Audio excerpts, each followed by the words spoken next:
Oi galera, tudo bem com vocês? Então hoje eu estou aqui para contar para vocês a lição da Escola Sabatina dos Adolescentes. Então, bora lá? Roda a vinheta!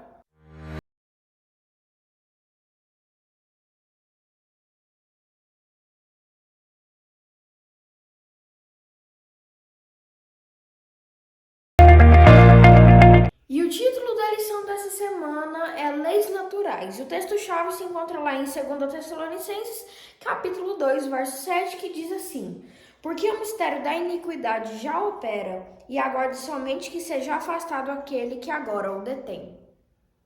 Forte esse verso, hein? Então, bora lá para a história. Bora lá. Paulo escreveu que para Cristo voltar, viria a apostasia e então seria revelado o homem do pecado, né? O filho da perdição. Infelizmente, o mistério da iniquidade já está entrando em ação. E naquela época mesmo, Paulo já havia identificado erros sendo infiltrados que preparariam o caminho para o papado. O paganismo havia encontrado local dentro da igreja cristã, né? E ele ficou contido durante um certo tempo lá de perseguição aos cristãos. Quando essas perseguições acabaram, o caráter desses cristãos estavam bem longe do caráter humilde e manso de Cristo. E aí, esses cristãos resolveram adotar a pompa dos sacerdotes e governantes pagãos, né? Que já não era uma coisa muito boa. A suposta conversão do imperador Constantino gerou muita alegria para as pessoas. Mas logo depois ele havia começado uma corrupção. As doutrinas e superstições do paganismo foi misturada com a fé daqueles que afirmavam ser cristãos e já não gerou uma coisa muito boa, né? E a mistura do paganismo com o cristianismo gerou o homem do pecado que a profecia já havia dito. E isso era obra de Satanás. Uma das principais doutrinas de Roma afirma que Deus deu autoridade suprema para o Papa governar todos os pastores e bispos do mundo inteiro, o que não é verdade, né, gente? Porque na Bíblia não está falando absolutamente nada sobre isso.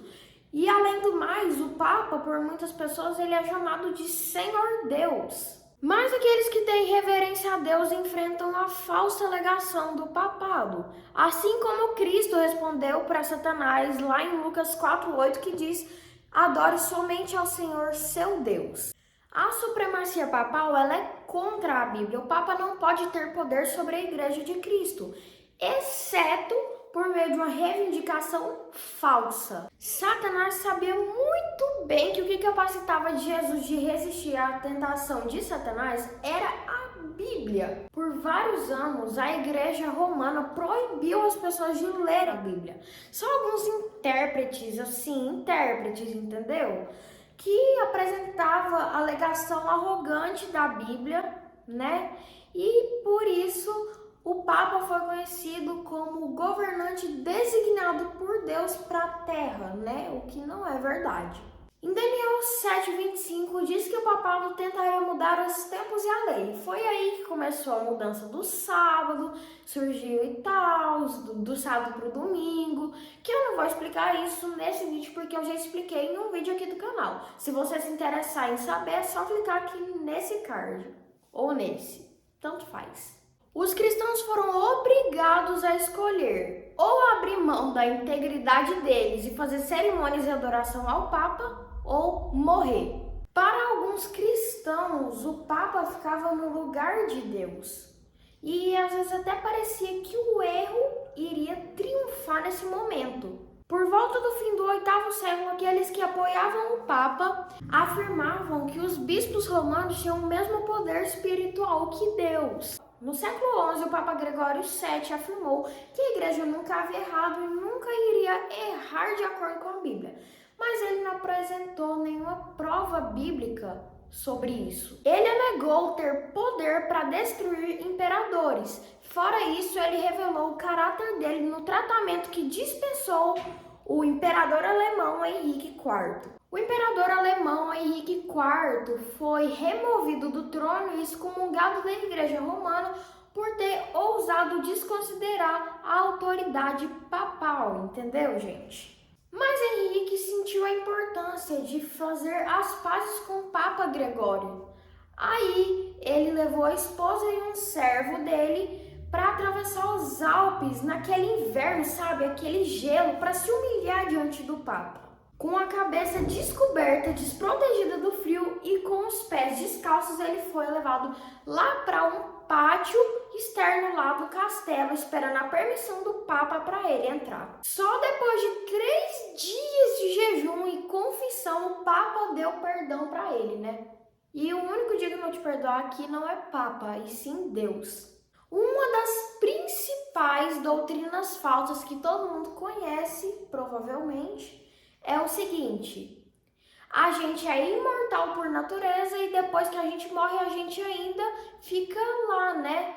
Raciocinando e tal, o que não é verdade. Isso foi uma base para Roma, para a igreja romana, fazer orações a santos e adoração a imagens também, né? E por consequência disso surgiu o purgatório, que foi utilizado para aterrorizar aquelas pessoas supersticiosas, entendeu? E essa heresia afirma que existe um lugar de tormento para as almas que não merecem condenação eterna.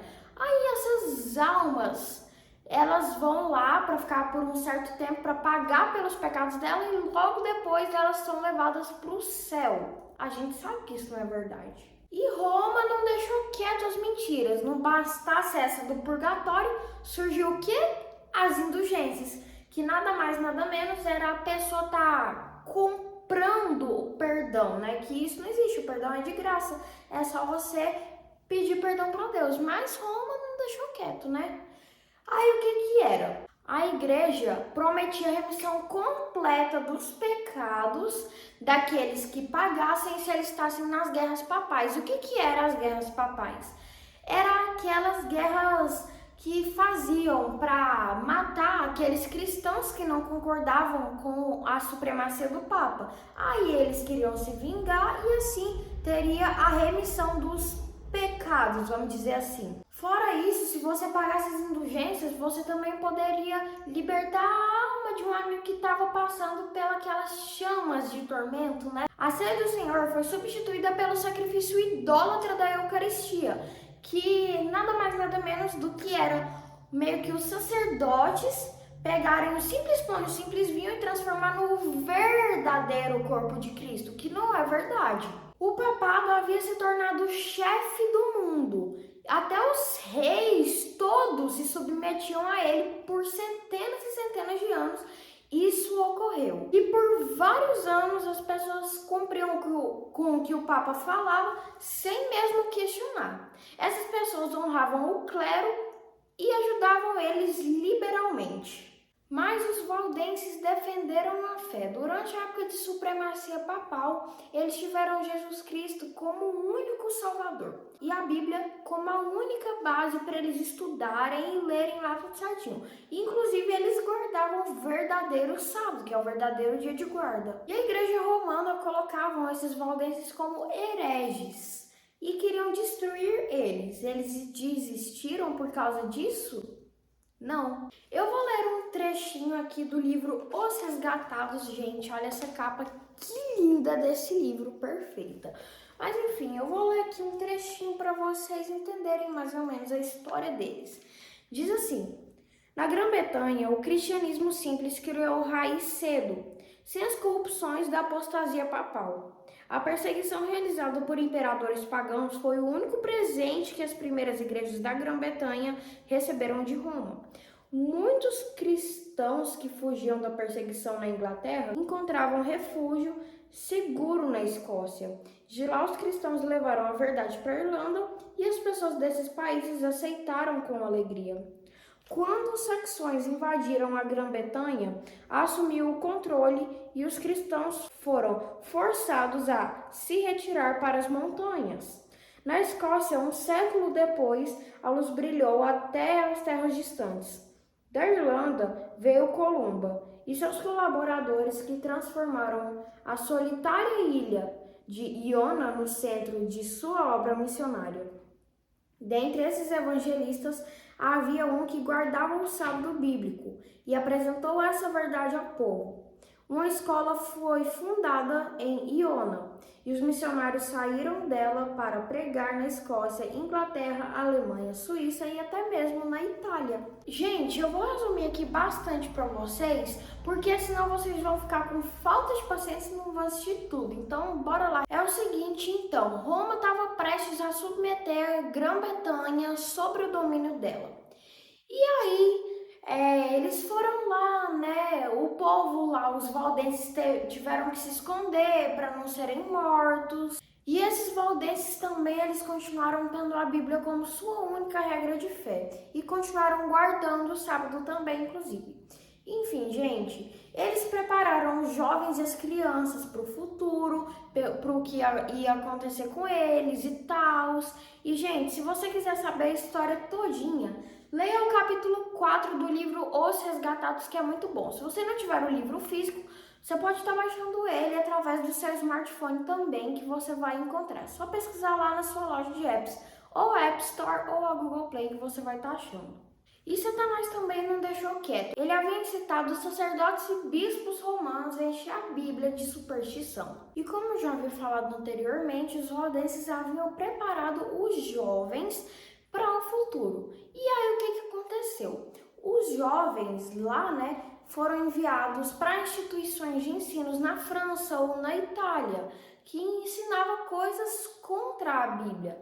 Aí o que era? Eles já estavam preparados, né? Eles já estavam assim ligados e não estavam acreditando nessas heresias que o povo lá dessas instituições ensinavam, né?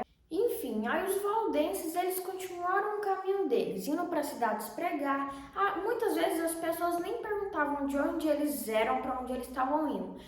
Muitas vezes as pessoas pensavam que eles eram anjos e ficavam fascinados e nem tinha tempo de perguntar nada. E aí Roma, com ira desses valdenses, queria destruir eles. Aí então começou a Guerra das Cruzadas. E foi o seguinte, algumas pessoas romanas foram enviadas para guerrear com eles.